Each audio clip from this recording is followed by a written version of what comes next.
ስለ ጌታችን ምስክርነት የሰጡ ከትንሣኤውና ከእርገቱ በኋላ የነበረው የቤተ ክርስቲያን ጉዞ ምን ያህል ከፍ እንዳለ የምንማርባቸው ሁለቱ የዓለም ብርሃናት የወንጌል መምህራን የቤተ ክርስቲያን ምሰሶ የስብከተ ወንጌል ምሰሶ ተብለው የሚጠሩ ቅዱስ ጴጥሮስና ቅዱስ ጳውሎስ ይታሰባሉ። እነዚህ ሐዋርያት ያስተማሩት በቤተ አሕዛብ ነው። ስብከተ ወንጌል መጀመሪያ የተሰበከላቸው አይሁድ ናቸው። ከአይሁድ በኋላ የተሰበኩ አሕዛብ ናቸው። ያ የመጀመሪያው መቶ ክፍለ ዘመን በዓለም ላይ ኃያል የነበረ መንግስት የሮም መንግስት ነበረ።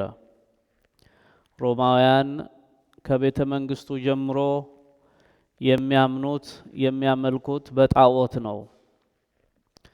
ጣዖታቸውን የማይቀበል አቋማቸውን ሐሳባቸውን የሚቃወም የሚደርስበት ቅጣት የሚፈጸምበት ግፍ በጣም ጽኑ ነበረ።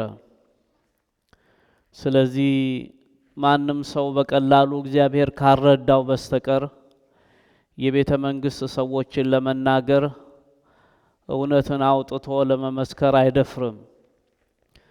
መንፈስ ቅዱስ በወረደ ጊዜ ድፍረትን፣ ብርታትን፣ ኃይልን ያገኙ መንፈስ ቅዱስ ያበረታቸው